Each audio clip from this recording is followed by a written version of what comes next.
What up, though? What up? What up? What up?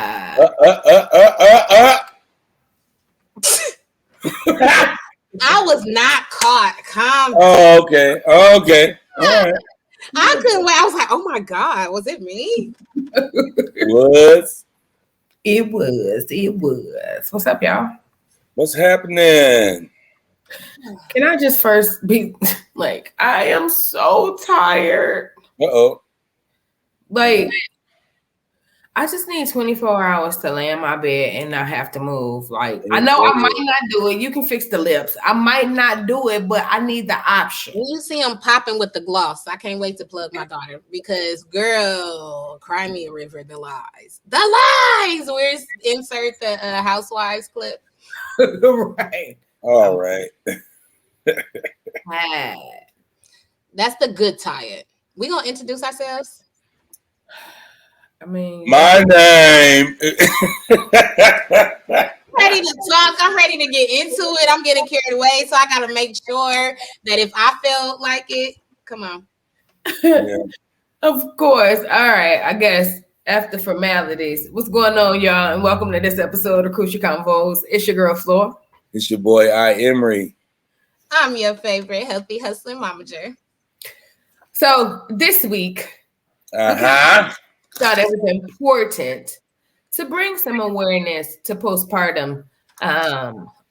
This is not really a topic that I hear people talking about, but I notice there are a lot more older women, meaning 35 to 45, that's having children.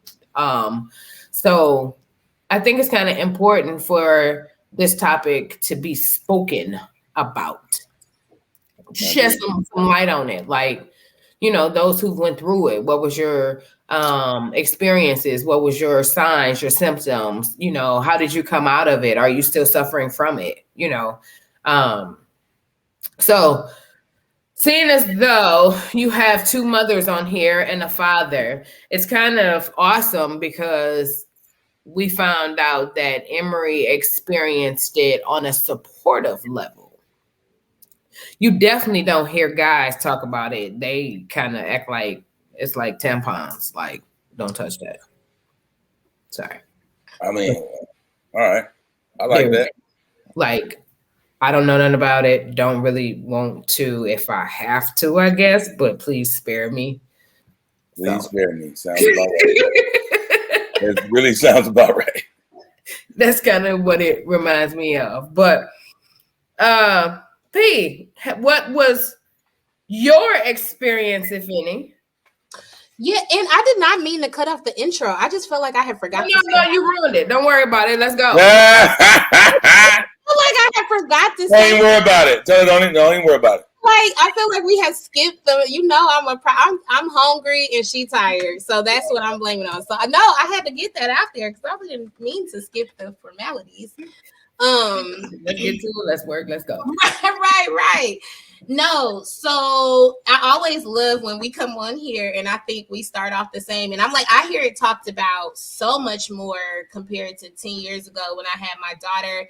And I feel like, especially in the type of like passion work I'm doing for myself, it's exciting to see that it's being brought up more. But I like that perspective. Maybe it is. A lot of folks are waiting until they're older to have children, and we're understanding what our triggers are. So I think like the fact that we have those questions, I was shocked that Emery knew what we were talking about, which was exciting because although like in the pregame, how we talked about, you know, different experiences and different perspectives, it's exciting to just see that there's even questions and conversations happening because it's important. I've seen families split apart because of postpartum. And even when we identified that that was the problem, you still couldn't bring it back. It's literally like because there's too much damage done. So I think just like how we bring everything else up with our mental, this is a great one. So I'm excited to talk about all the different types and the experiences.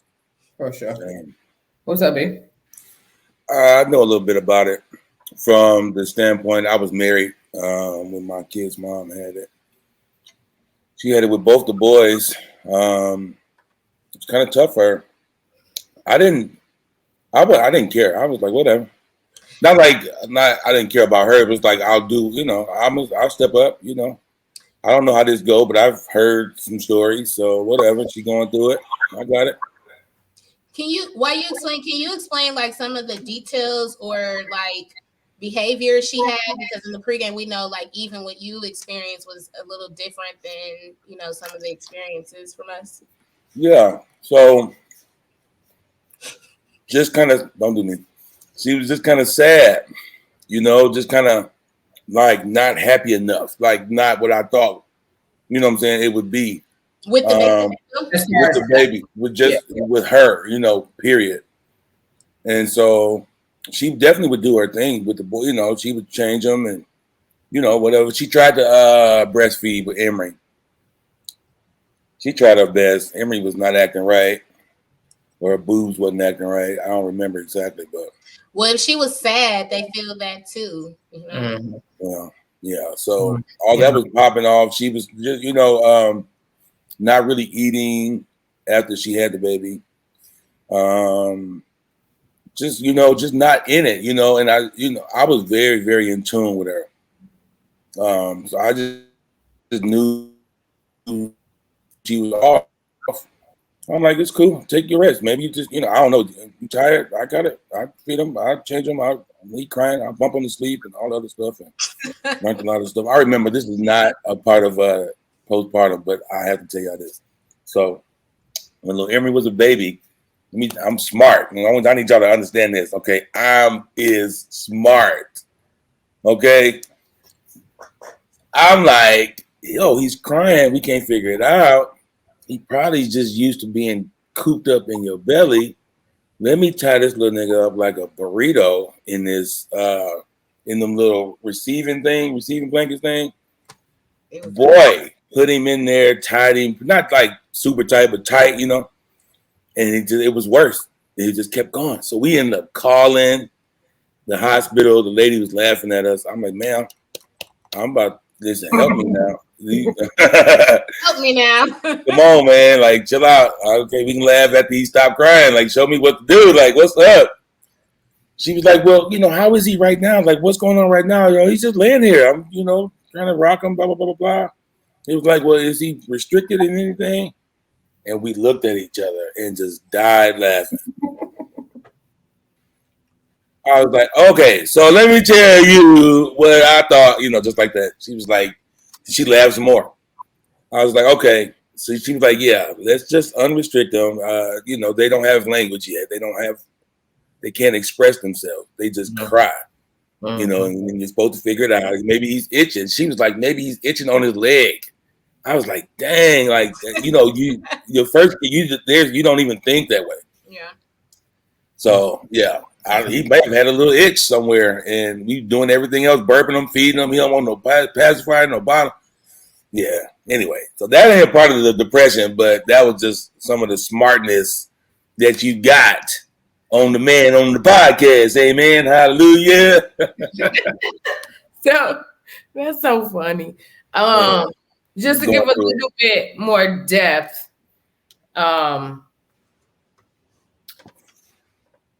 postpartum depression is caused by a dramatic drop on the hormones estrogen and progesterone in your body. Hormones produced by your thyroid gland may drop sharply. Mm-hmm. When does this occur? Usually within the first 6 weeks after giving birth. And you do back to work. Work right when you're trying to adjust to your new. Now, C-section or not. Remember they used to give you a little bit more time? Well, because of new acts, but How long could it last? From 6 weeks to 3+ years. Wow. Which is forever in newborn time. Pretty much. That's the most traumatizing time, if you ask me, because you question everything and it just seems like the worst. But a couple things that we were talking about beforehand was, as Emery stated, like nursing, breastfeeding. So for me, I knew off top I wasn't doing it. Like it was a question. I didn't want to. I didn't yearn to. It was not in my repertoire of being a mother. It just wasn't. Like I didn't have that yearn. My sisters did, but I just didn't. So that part didn't bother me, right? And then was even madder when my milk started coming in, because when I became engorged, it was like I wish I would. Like, ain't no way I could. Thank God I'm not, in that want, because this kid was starved. Like, honest to God. Like, so I do feel bad for the individuals that get super sad because they want to do it and they can't. You know what I'm saying? And then I really think the ones who are super producers, like, what the hell did you do in life for you to make 2 gallons of milk in a day? God damn. I mean, I don't know if it's that much, but it's a lot. Like, you are so funny. Listen, I was like, God. I mean, that's a lot. It's some who can do a lot to help out, or well, I don't know if their goal is to help, but just the fact that they have that, like, what, like, do you just eat grass only? It's so many things connected. Are we gonna ever talk about the engorgement? Because I think we need to tap on that and stay there for a little while. Engorgements? My God, that is a punishment. To who? Okay, but you don't know true engorgement. They would look like rocks. They wouldn't even look exciting like you talking about. Yeah, you talking about something different, I think. Not exciting. No, I'm talking about when they full and you can see them little green veins. Oh, you are.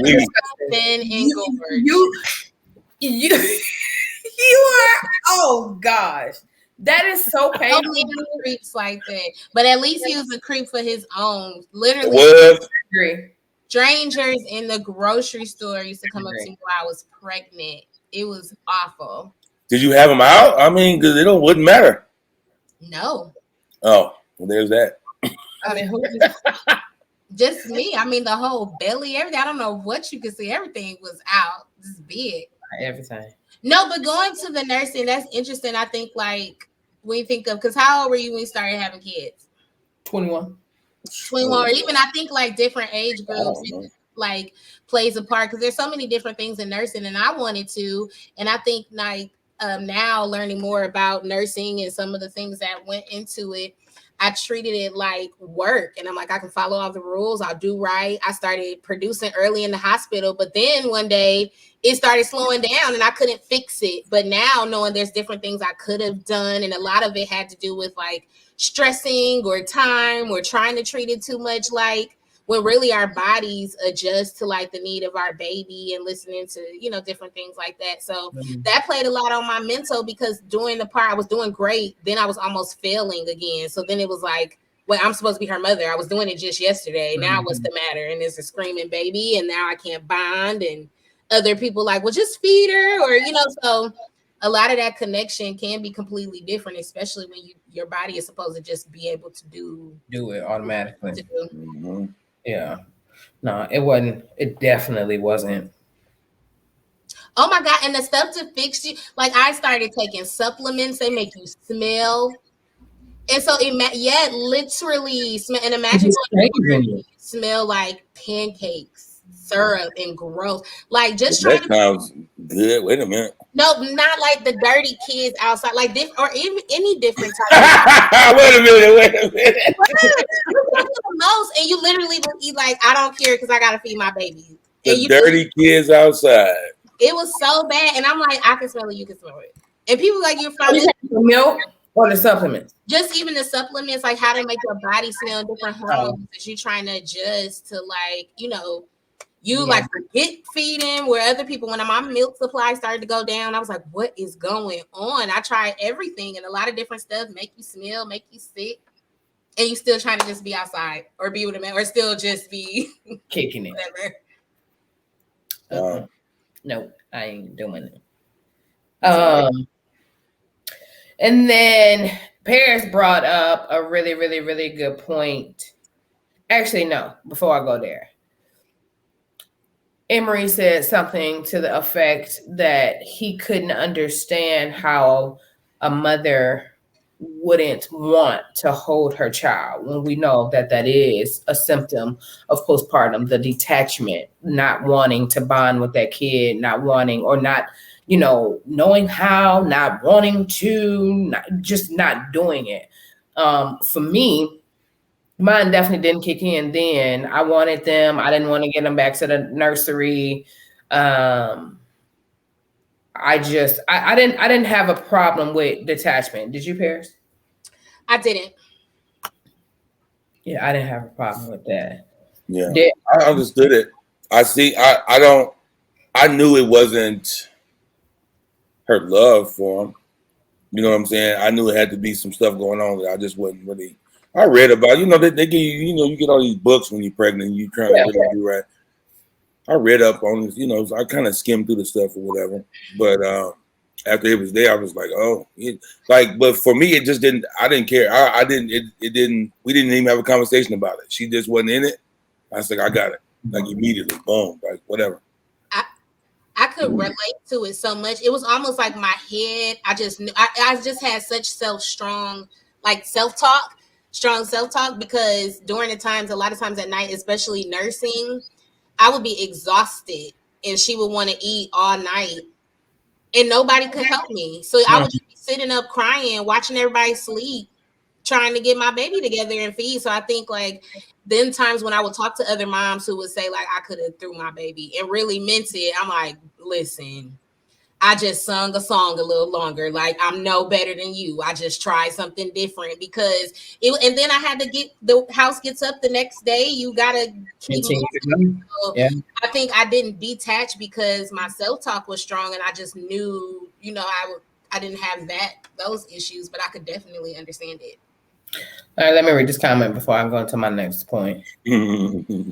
Right. Denise said, you wouldn't want to be engorged. That's like having an erection for hours. Seems exciting, but it's actually painful and the opposite of fun. Complete opposite.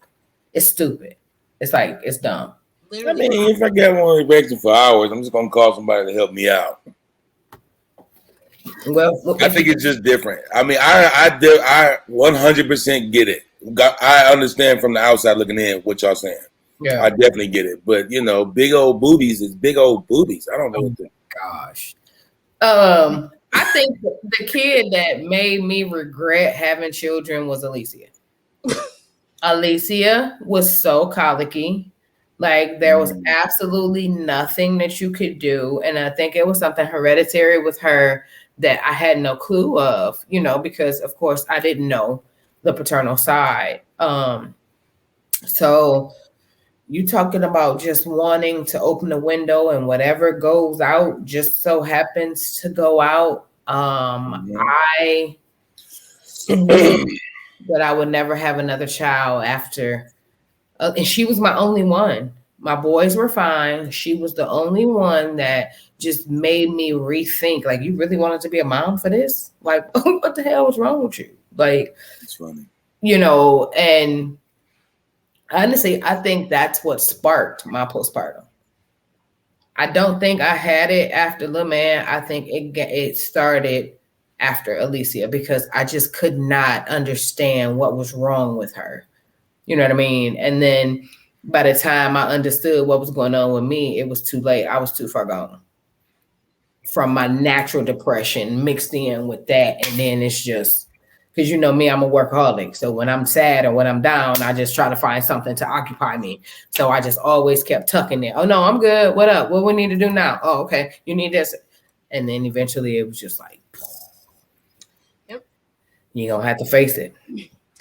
I remember when with Emery, all of these stories is from Emery. He was, she started back working, and I don't think guys are made for the mommy stuff, but you do what you got to do. And this little joker boy, it'd be times he would clown, just nothing was, fixing it, nothing would shut him up. Like, I know he had an itch. I tried massaging, I tried scratching his butt, everything. But he wouldn't do it, right? He wouldn't get his life. together. So what I would do so that I wouldn't flip out like that, because you know you have those thoughts, and it's like you question yourself, like, nigga, what is wrong with you, bro? What you wanna hurt your kid, you know? The matter, right? Right. But so he was going in. So what I would do, I had a pretty decent sized closet. I bring his bassinet in there, make sure the light was on, leave the closet door open, leave my bedroom door open, and put him in there and let him do his thing. I would step outside on my front patio in my apartment and just sit and just kind of woosah. And I would go in there every 10 minutes and try, pick him, you know, it wouldn't work. I got to go back because I had to find something that would work for me, because I didn't want to, you know, be abusive, you know. But that and it's really crazy that your mind goes there, but that's really what goes there. And it's so cool because now they've labeled that, and now that's like called sleep training, and they help you and give you tools and resources to know, put your baby in isolation, give yourself your own time limit, because sometimes it gets scary when your baby cries. Oh, that's a real thing now. Yeah. It's called sleep training. You're supposed to leave, like you time it, you start a little bit each day and walk away, and you almost figure out your, because it really be us. You know, we can't handle the crime. We think something's wrong, and really, it ain't even been a minute, and we just then lost our mind. But yep. Wow, I was doing. Yeah, I just thought that she used to be like, "Why would you put our baby in the closet?" I'm like, "Sweetie, you're not here." Right. And why we talk about stuff like that, when you think about it, that's why I like to bring up the different times or when we had kids, because doulas and sleep training and all that helping resources now is like hiring different parts of your old school grandma or your mom who would come in there and give a break and tell you, why don't you go take a shower? I have to be, or remind you, like, she hasn't really been crying that long. Why don't you give a little time? Like, maybe she's teething, to remind you, like, some of this is literally growing pains. And I think, you know, now when you see different generations having kids earlier or later or whatever is happening, younger grandmas, you're not getting that same attention or that break and that support. It's great there, Emery. I ain't had nobody to bounce that off of other than the old school grandma that knew it all. So, like, it's so different to be able to take a breath or have an option or throw it to somebody else for a second. It's such Listen, I am a solution-based guy. This was not stopping. So what do? You know, got to do something. You know what I'm saying? I was like, this was the best for me. And I would close my front door, you know, to go outside, but the closet door was open and room door was open, but I had to. Because they okay. No way. They're safe. They done ate, they done pooped, they done showered. I don't have nothing else. It don't feel like So, you know, and I told her about it. She was like, "Oh, how was the baby?" or whatever. I'd be like, "Oh yeah, it was good. I put him in that closet." You put him in the yeah. It did. Every time. I have to do it. It took me I don't, maybe I had a little bit of it too, maybe. I don't know, but it took me a minute, a couple months to really get my life right when it came to him and that crying. Like, you know, it was a lot because you don't know. Like, the handbooks don't give you enough info. Or they probably do. It probably was in there. All that stuff was probably in there, and just, you know, after they finally hear. 9 months go fast when you really think about it. To have to be responsible of creating a whole person. Yeah, right. That's true. Very true.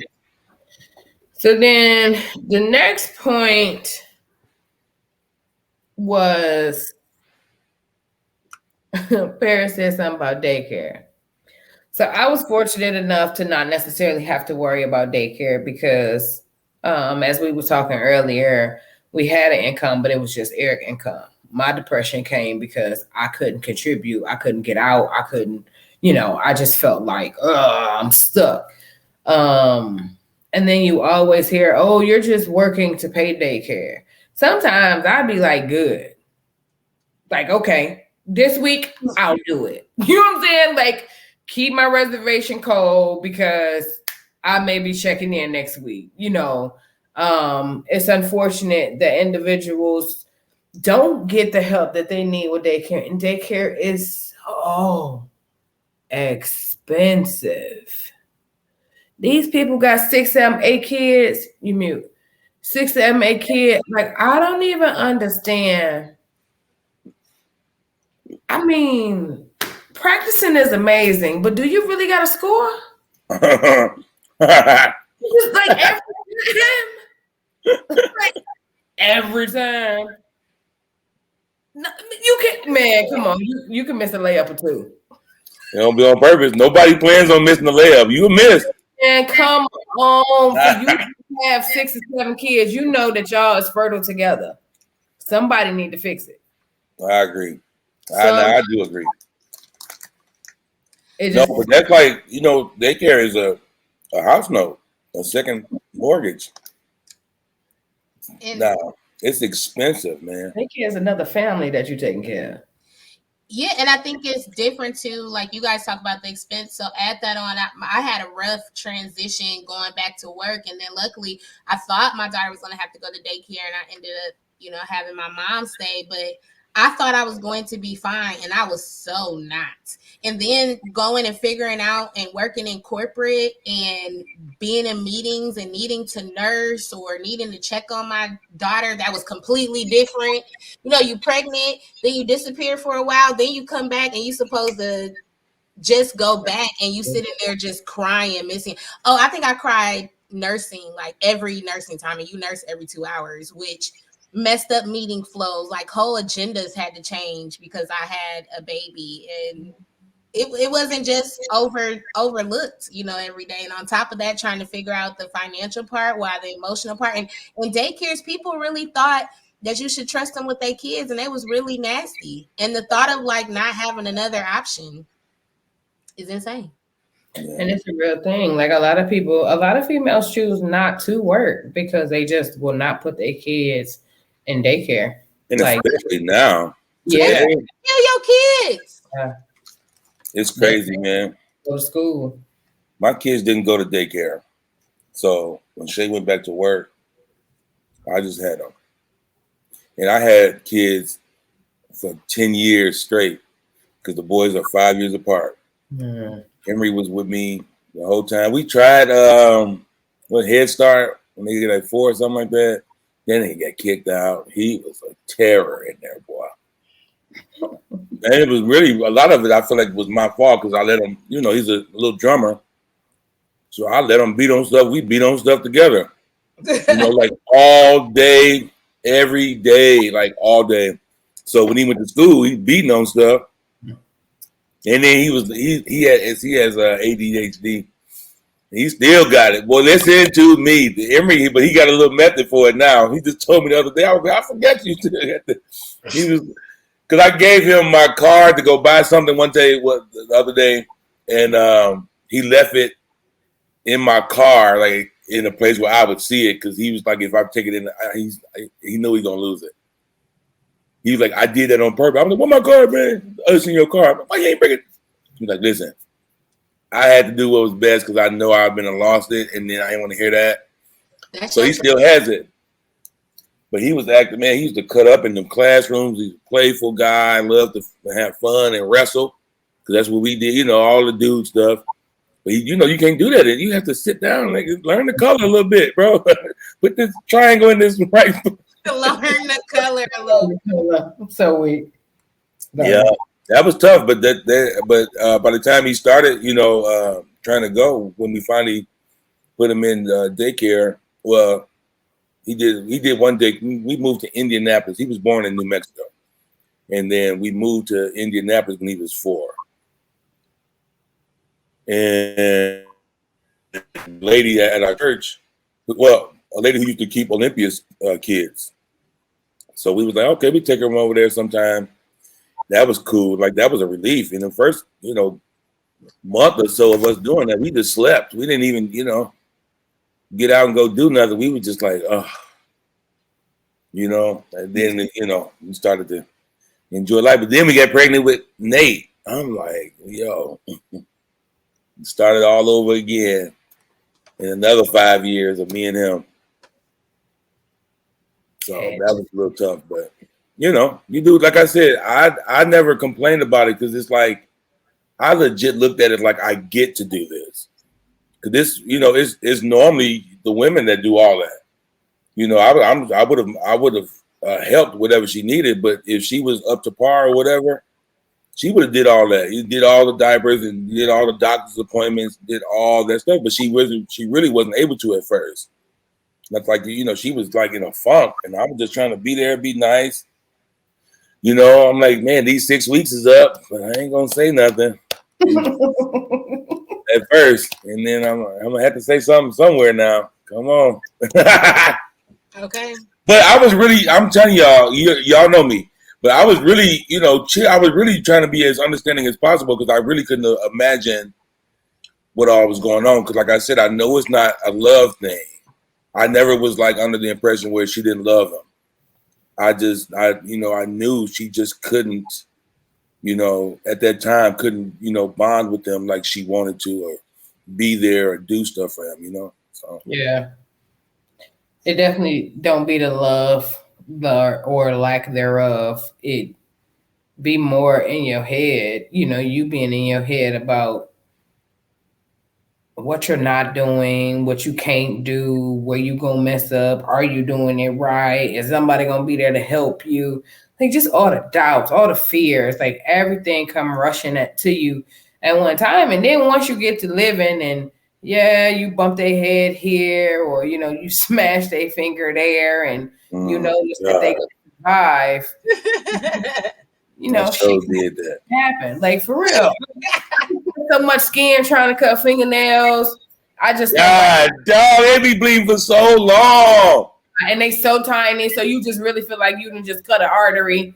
Like it's just I swear. Like it'd be the simplest things that when you look back, you be like, they done more to themselves than you could ever do to them. Well, unless you just got a badass shot that you beat all the time. But I mean, for real. I don't know. It was just like I said, when I look back, I'd be like, wow, like I was so meticulous with the first one, and then by the time the second one came, it was just like, oh well, okay. Oh, now that's real. Yeah, okay. The third one, they tell me, Mama, you just don't care. No, I don't care anymore. I don't. I'm tired. I'm older. No, he know from watching y'all not to mess up. What else is there for me to do? Y'all better teach him. How about that? Ain't nothing else for me to do. That's funny. Now here you go. I made him. It's your turn. Here you go. Siblings for you. Congratulations. Right. For real. Like, y'all show him all the stuff I did. Like, I mean, we all. And then it's like, so now, me having a granddaughter, looking at Alicia, I'd be like, is this the way you're going to raise her? Like, Alicia just, she watches her daughter fall to laugh at her. Well, what? It's funny. I know you love her. Just different because back in the day, we used to jump at everything, right? Every little thing we used to jump. But parents nowadays, they just let them bruise themselves and they get up and dust it off and keep on moving. What's up, Ned? Hey. And they'll be fine. And we'll be fine, period. They all are too. What was the next one? Yeah. The next one was your environment. So I'm gonna let Paris elaborate a little bit because.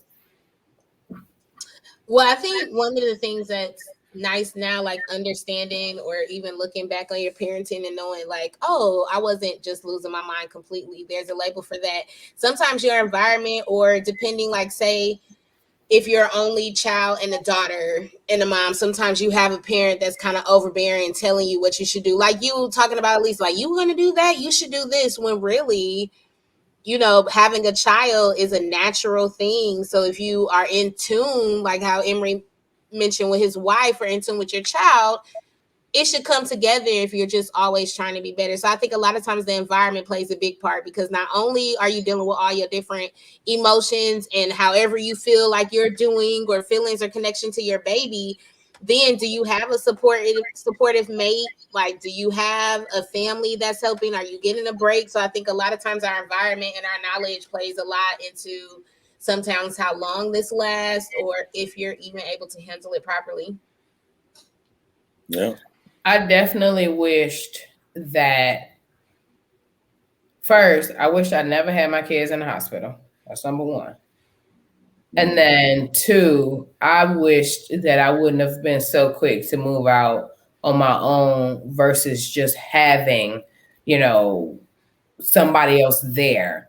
If I did want to take a nap, then somebody else was there. If I did want to take a shower, versus feeling like I had to figure it out, I had to do it on my own, I had to establish this, that, or the third.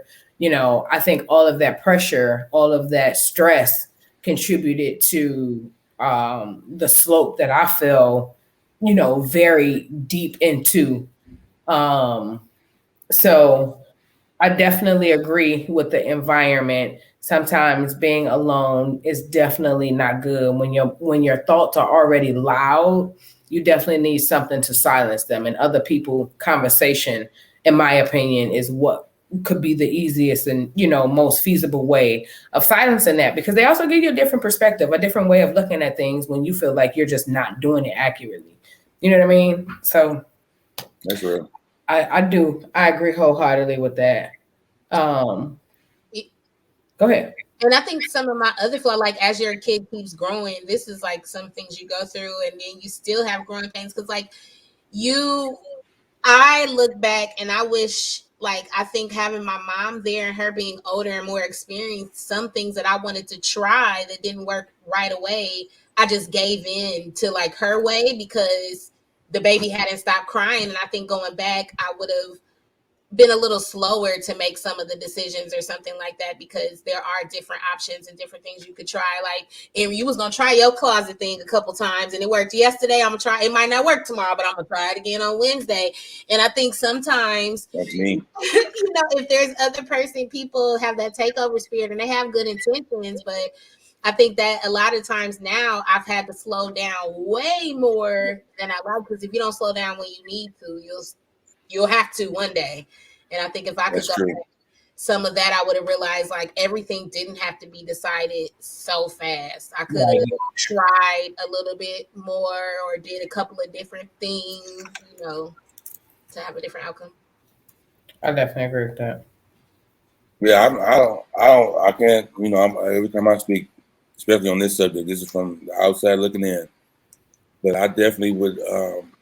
I'm gonna find the pattern. I'm gonna find the fix. I'm gonna go for it as much as I can. I'll say it that way. I'm gonna try to find the best fix. If something's up, like, okay, he's gonna cry, or like at night, okay, I'm more of a night owl, so I'm gonna get him. So I wouldn't sleep hard. I wouldn't, unless I was just dog tired. I would purposely make sure I didn't sleep good. I mean, sleep heavy, so that I can get up and not be mad at him, like it's his fault, like he's done something wrong. Because I noticed the first couple of times, I'm like, man, she ain't gonna. You know how we lay there, we both hear this nigga, but we're both not moving. But you can tell both of us up. Neither, who gonna get him type of thing. And 90, I would just get him. Most of the time, she would. She was definitely trying to pull herself out too. You know what I'm saying? But then I was like, man, I got it. But it was too much on me, to be honest, in the beginning. But I did it as much as I can, because I like to find the fix. I don't like to have. I don't know. I'm just always trying to find that fix. I'll say it that way. Like, if it's something that we can do, like, this is a normal thing. He's gonna poop. You know what I'm saying? He's gonna, pee. He's gonna want to eat. He's gonna want to play a little bit. He's gonna want to sit on my lap or whatever. And so I have to find a way to keep my mindset in the right place, and not to, project that anger or tiredness always in them and stuff like that. It's crazy. So I can really only imagine how she was really feeling during that time, to be honest. Right. Her trying, and then it's not working, and then my stuff worked.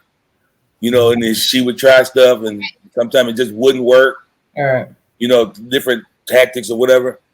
And some of the stuff I would do would work, and then hers wouldn't. That's a whole nother WTF. I'm talking about feelings hurt and the baby don't even know what they doing. But as a mom, your feelings be so hurt because you like, I done carried you for 9 months. I got these stretch marks. I was in labor for 17 million hours. And all he gotta This do, nigga right. all he gotta do is show up.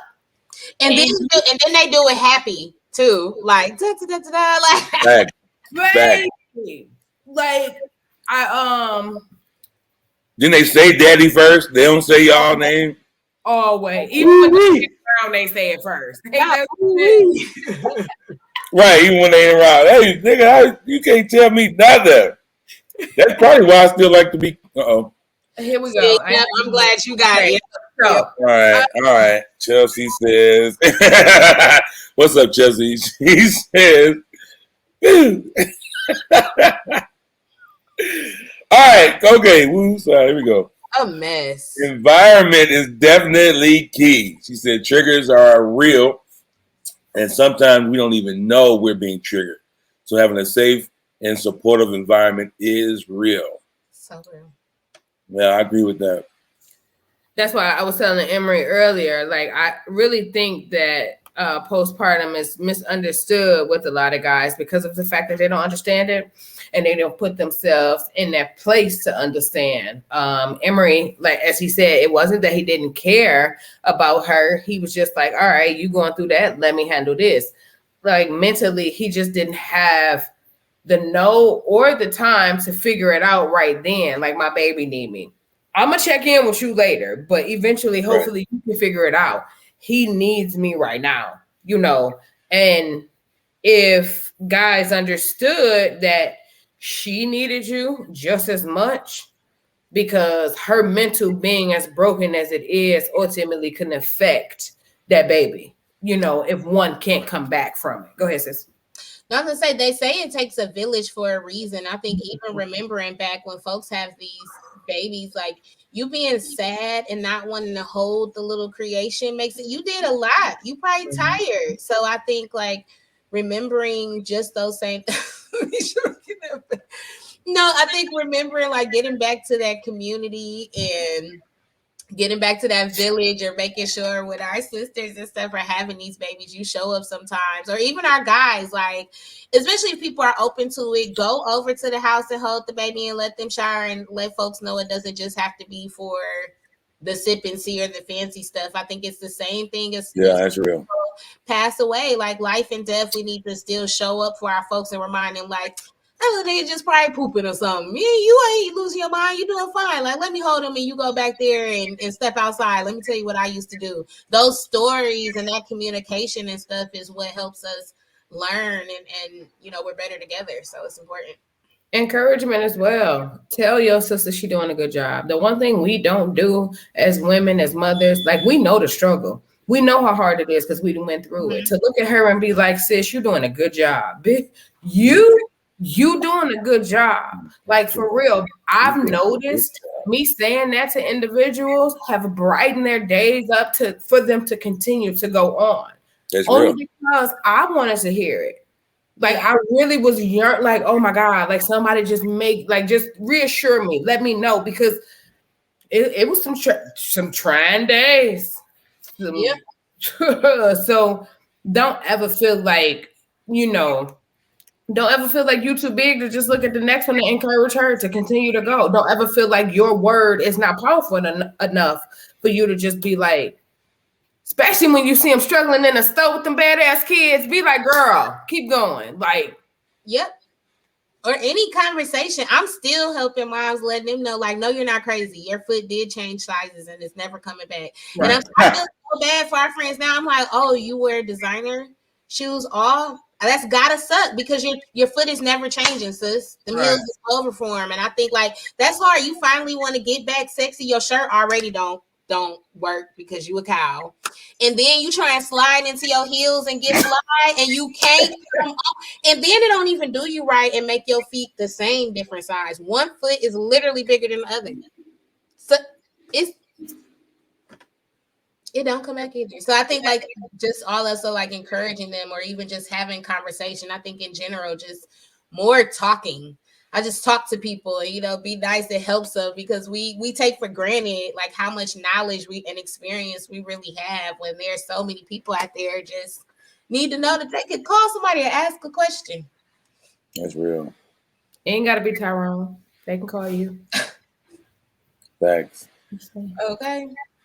I know. So there was, during this period, I don't really talk about this often, kind of a touchy subject for me. I was kind of debating that we didn't even talk about it before in our pregame. I don't know if I was going to do it or not, but during that time when Shay was, going through her stuff, I was doing everything. One night she just couldn't take him crying, so we go to the living room. We sleep on the couch. I have him down there at my feet. I got my one leg up to kind of block him if he rolled. And so we there.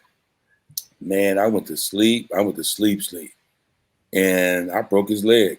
I broke Lil Emery's leg. I rolled over and like how he was, his leg went back. And when my leg was under his and I felt the snap in my body. I know you did. Oh my God. When I tell y'all, like, your leg might as well broke. Both of them. Man, that was tough. And so I picked him up. I'm like, I picked him up and he was like, the cry was there. It was no tears. This was like the word. I see it right now. I see it, man. I'm like, this is crazy. I'm tearing up, nigga. This is it was huge. And so Shay come out there, what's wrong? I was like, I don't know. I think I might have broke his leg. She's like, what happened? So she's crying and he's crying. I'm like, and so I put him down and I stabilized his leg and he stopped. And when I moved my hand, he cried again. I was like, it's broke. We went to the hospital and of course I'm beating on her. I'm abusive. And they kind of, after he was stable, they kind of the child protective people, whatever. Yeah. They had us both in 2 different rooms, asking all these questions. They was talking about, I didn't know what they was asking her at the time. They was asking me, how's your home life? How are things in the home? Are you guys fighting? Blah blah blah. I'm like, no, everything's cool. She kind of been a little sad, but we ain't been arguing or nothing. Blah blah blah. They was like, well, how was your home? Like, how did you grow up?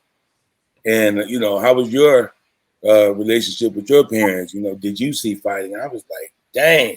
And so all of that stuff was so far in the back of my mind that was not even a thought. And so after she thought about it, after they, made me talk about it, I was like, dang, it's still there.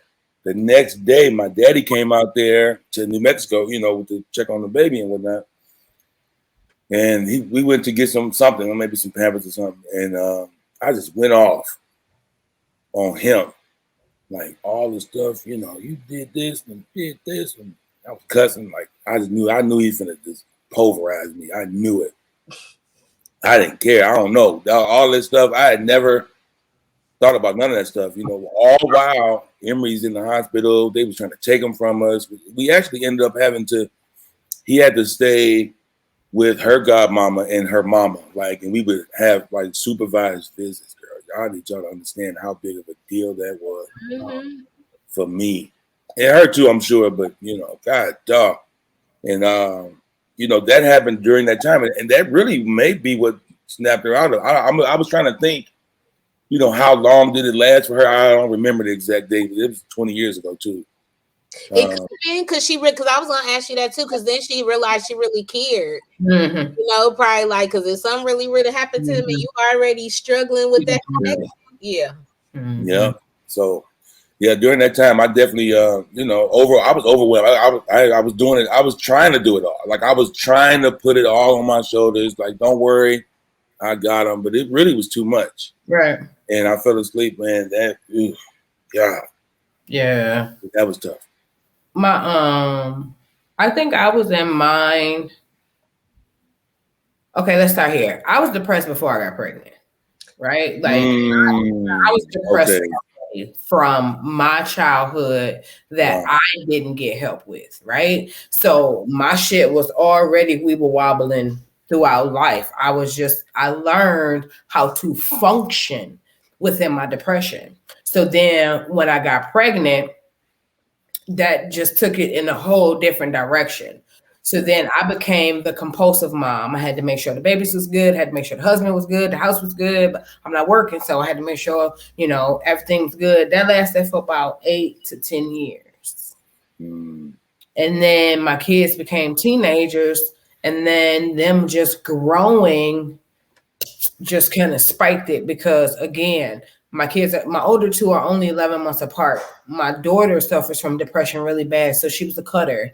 She was a runaway. Like, I went through a lot that I had to figure out my mental in order to help her, because she's also socially awkward. So to help her with hers and to adjust to the world, because people are going to be everywhere forever. As long as you're walking in the earth, people are going to be here. You got to learn how to adjust.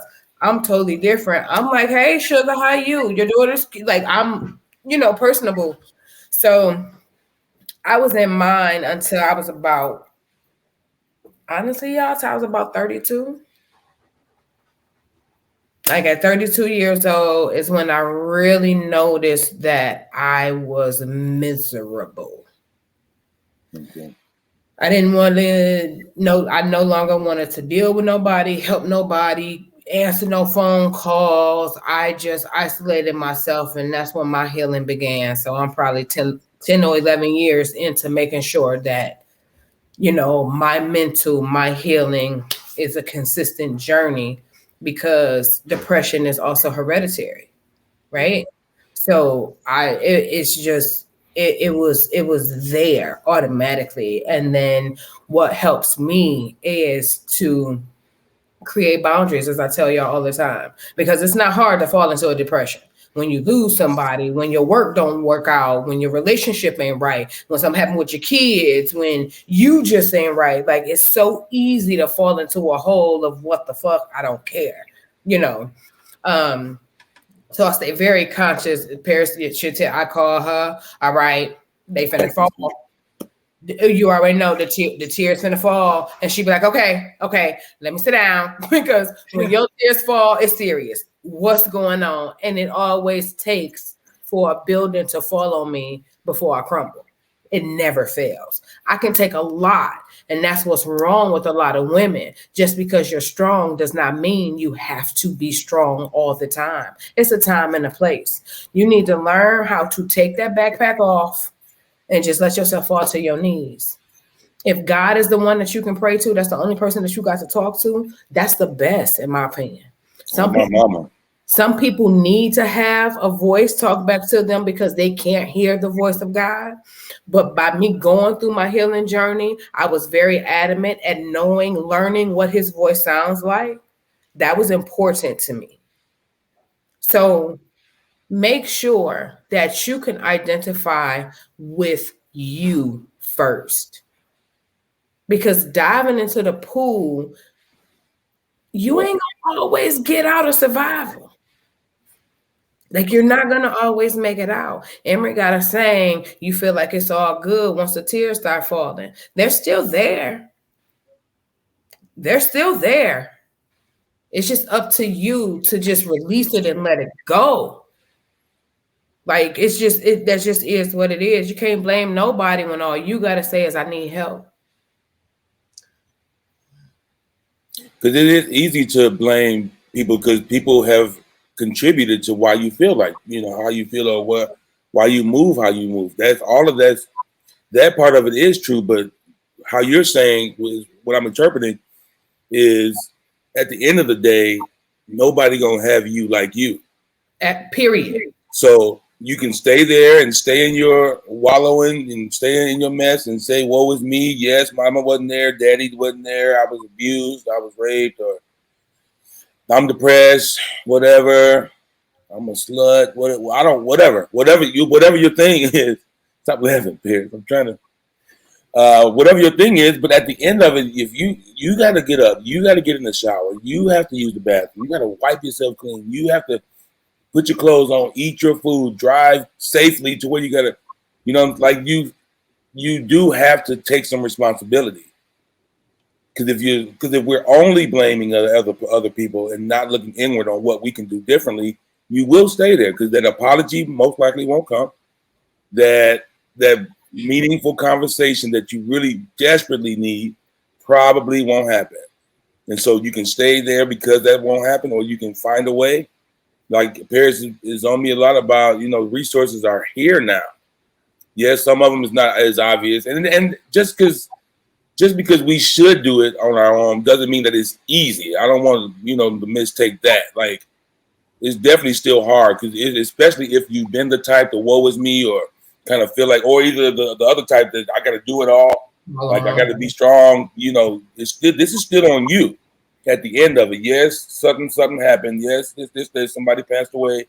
Yes, all of that is true. But at the end of it, you have to take responsibility for your life. At the end of it, God ain't gonna ask you. God ain't gonna ask your mama about you, or whoever is supposed to be asking us the questions about all the stupid stuff we did. Whoever's up there, they're not asking nobody else about what you did. They're gonna ask you. And if you give the excuse like, "Well, my mama wasn't," you knew it though. Why didn't you do something different? And at least that's how I envisioned the conversation to go.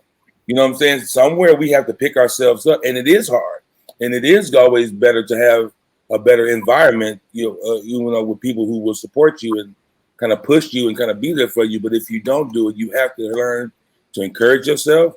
You have to learn to pick your own self up. You have to start the process on your own, or you will be there until you're out of here. That type of stuff don't just go away. It don't just fix itself. We all know adults, people our age and older, who are still in these same types of spots. Woe is me. They just negative. They don't even notice it no more. It's just how they are now because, stuff has happened. Horrible things most likely have happened, but then they didn't take the initiative themselves to do something different. Yeah.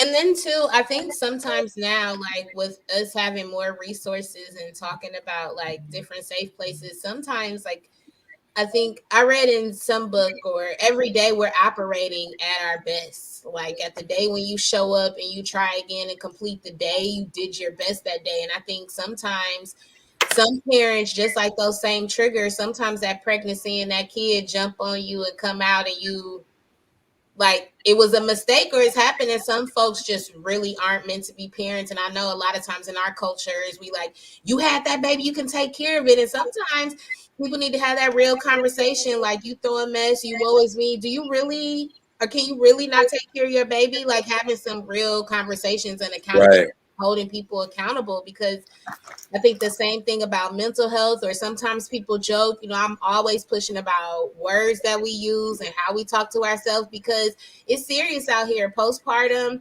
depression, these babies, everything happens and babies die and people die and women when we really have different resources, but people, we tell them that they should just say something, but it's hard. You don't even know the questions or help that you need. That's true. Go back to the community too, because sometimes we need to, it's okay that some of these moms give their babies away. It's probably for best for both of them. Yeah, absolutely. I'm glad you told me that you weren't doing this. Yeah, like that. How brave is that?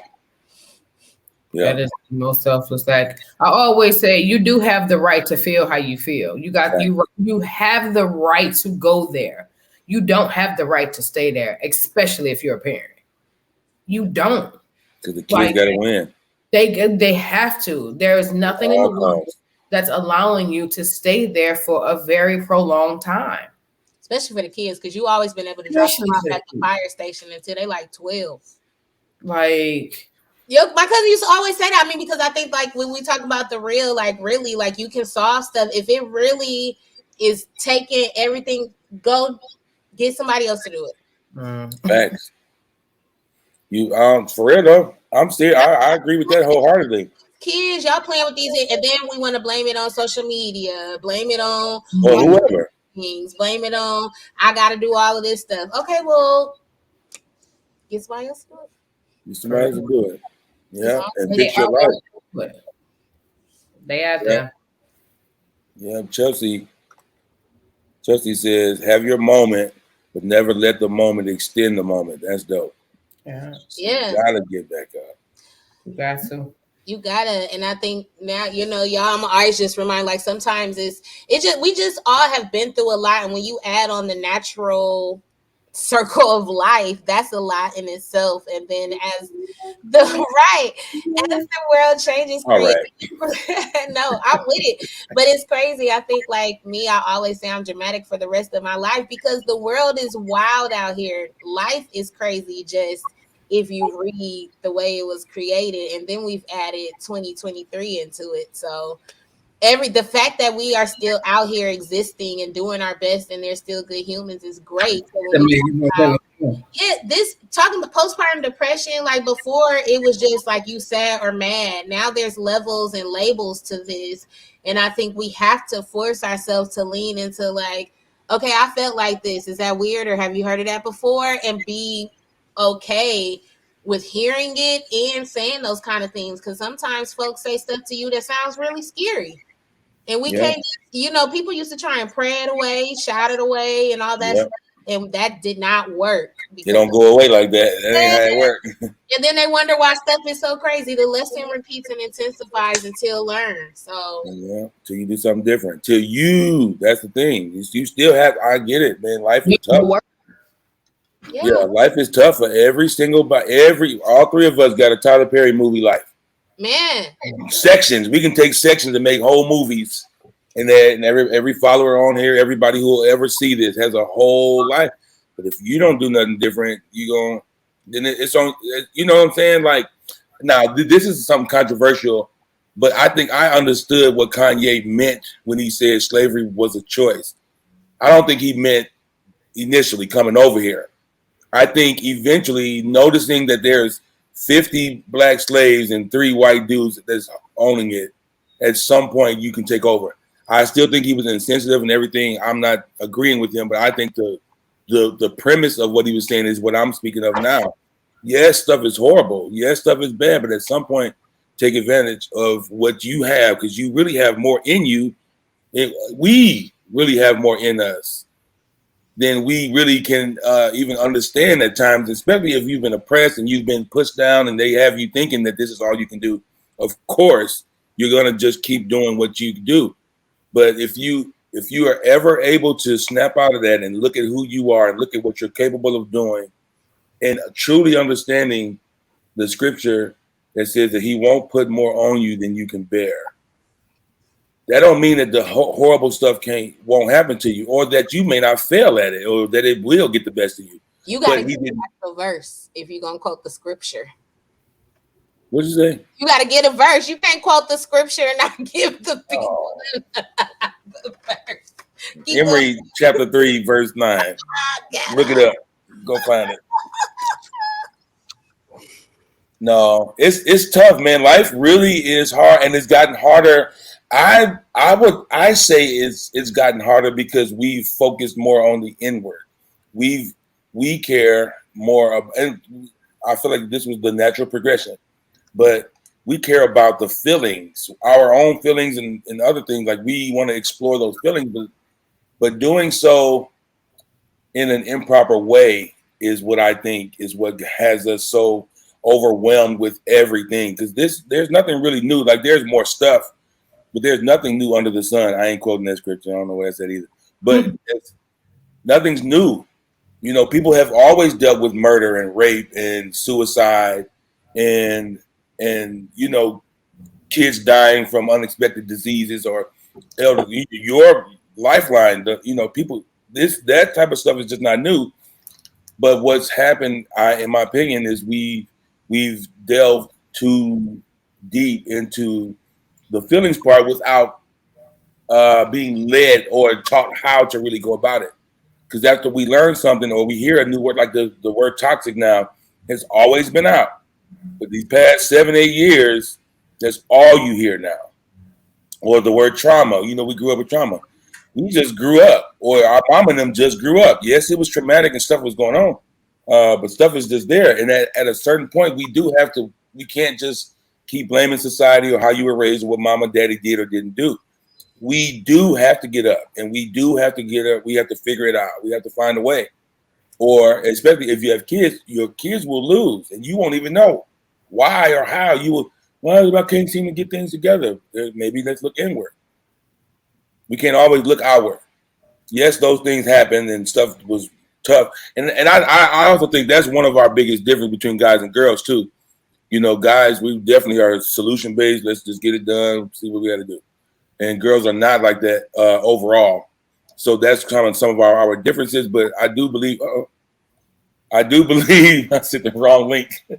I do believe that with us, you know, caring so much about the inner workings of our mind and how things are going, that it's too much for us because we really don't understand it how we think we do, and we'll attach ourselves to some problem off Google that we looked up, and that's just it.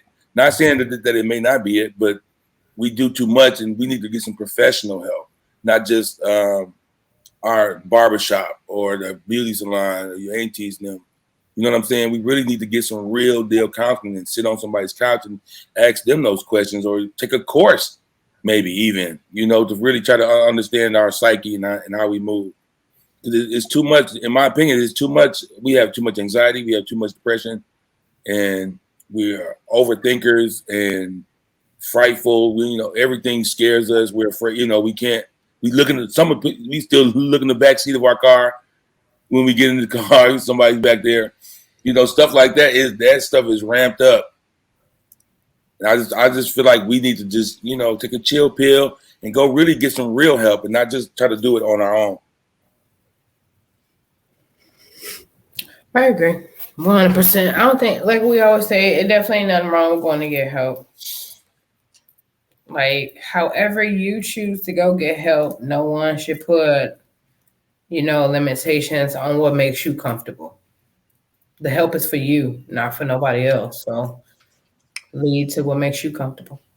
And what that help leads to, I think, like while I was listening to you, Emery, when I go back to when we had our live about parenting being an obligation, or like your perspective being a privilege. And I think during my pregnancy, being depressed and doing all that stuff, getting ready, and like it came at not the time, because when there is a baby time, at that point, I made it an obligation because I had made those choices. So I showed up every day for me and my baby. And eventually I started designing the life and I want in the world I wanted her and I to have, which included therapy. So now, instead of those hard days or saying I gotta do this or things like that, I'm like, I get to, or this is a new lesson for us together. But that took a lot of tears, a lot of work, a lot of different type of support, and then just even how those little words can just change your mindset. Like, okay, I get to figure out how we navigate this BS. You know, however you do those things, like just whatever works for you. I think like Emery, like me, like sometimes you can look at it and say, I gotta do this. And I did that for a while. And eventually, all right, I like showing up. I like showing up for myself. We're doing different things, and you can learn different tools and resources that make it really be the life that we want it to be, because we don't have to do nothing. Right. Is it want to be complaining and doing all this stuff? We got solutions for days, resources, but a lot of people just want to stay in it, or they don't even realize it. So I think words and all of that stuff is just so important. Yeah. It is. I do think that tonight's conversation was very informative. I didn't expect to. I ain't gonna say we got emotional, but I do think that we got empathetic. That's what I think. I think that Emery made it okay for guys to understand or try to understand what your girl is going through versus just kind of kicking her to the side or leaving or, you know, just dismissing the situation. Typically when we close out with what we want to be to be taken away from said episode. And tonight, I just want you to take away that everyone goes through depression in some way, shape, form, or fashion.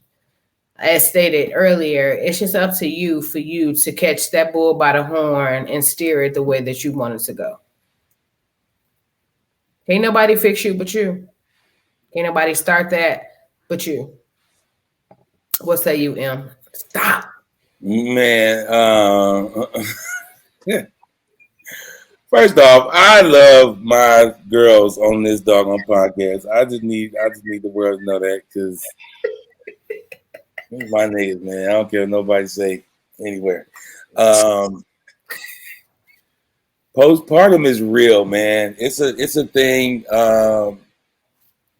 As a guy, I even read when I was doing research for this, men can have it as well. Yeah. Men definitely go through it. So the actual word postpartum just means the period after the child is born. Yeah. I didn't know that. I thought postpartum was the thing. Like postpartum depression was postpartum. I learned that. But and that also men can definitely have it. I'm grateful. I think I want to attribute it to my personality for the reason why I didn't have it. Because I had moments of it. I felt, moments where I was overwhelmed, like I told y'all about Henry's leg, and just how I put him in the closet, in the closet, because it was a lot. But it is a real thing, and I want men who are involved with women, if it's your kid or not, or your sister going through whatever, to just really be empathetic. We don't. In that moment, it may be good for her to try to talk about it and express herself and explain. But if not, just do what needs to be done. And then when she's ready to talk, or if she ever gets ready to talk to you specifically, then, jump in and just listen. We don't really know how to listen these days. We want to, especially as men, we want to fix it. Okay, you going through it? I got you. Let's do this. Let's start by doing a little walk around the apartment complex. Or then let's pick it up. We walk down the street. Then let's walk to the ice cream shop up the street. Let's get you out of this funk. And that's just, sometimes it may work, but, listening in these types of moments is more important than actually trying to fix the issue. Because it's not like we can really fix it because she cares for her baby. She loves her baby. Something is disconnected, for her during this period. But being supportive and understanding doesn't make you a wuss or a simp. It makes you a man. This ain't something that we have to go through by and large. This is a girl thing overall. You know what I'm saying? So we don't understand it. You ain't supposed to. Be what she needs as a brother, as a sister, as a baby daddy, as an uncle, daddy, whatever. Just be what that woman needs while she's going through and be there for her. And then on the other side, she'll thank you. She'll appreciate you because you were righteous and not trying to just impose your will or try to make her snap out of it because you horny again and them boobs looking right because they engorged in that little green vein. Come on. Okay. All right. That's enough. You about to go to the corner in 2 more seconds. They Talk gonna be about the green vein. I can't Them wait. veins. I can't wait. All right. So for me, after Mama that- Joy. all right. So and what you were saying, like your personality literally is science. That's one of the things. My mom died by suicide, and a lot of times when you worry about like generational depression and all of that, they tell you because you're so outgoing, like people will notice if you're different. So I think my push and my takeaway for everybody: get you some community, get back out to talking to folks. Like that is the whole point of baby showers and like all of those gatherings and things are so that we can bond together and share our stories and our experience. Just like the guys, like have somebody that you can tell, like, hey, I felt a little weird today, or that you can talk about. Like we're really better together. We're built to connect with other people and talk about our different struggles and opportunities and how we can help. So I think getting back out there and see we didn't going through COVID and realizing how life can be taken away from us and all of that, like this is the time to really dig deep and get back out there to building community. Our guys talking to each other, our women talking to each other and sharing those stories is really showing up to stuff like this if you have nobody else asking a question that you wouldn't ask anybody else. So that's my takeaway. I think a monkey just jumped through my ceiling. Well, y'all had all kind of stuff. I was like, wait a minute. Some shit with us tonight. I couldn't even bleep out my cuss word because I'm weak too all the time. Yeah, them dang, him on them boobs tonight. It's just been something different. Right, green, and I could like feel it each time he talk about it. How ripply they be from how hard. I was ready to start massaging. Like, they don't even need you know. We can do that goes. I could. Shush it. Where to drop the beat? Look, I sped up the intro about to speed. So y'all, thank y'all tuning into this episode of Crucial Combos. This is your girl F.L.O.R. It's your boy I Emery. I'm your favorite healthy hustling mom. Make sure y'all tune in next week. It's gonna be another good one. We'll be back.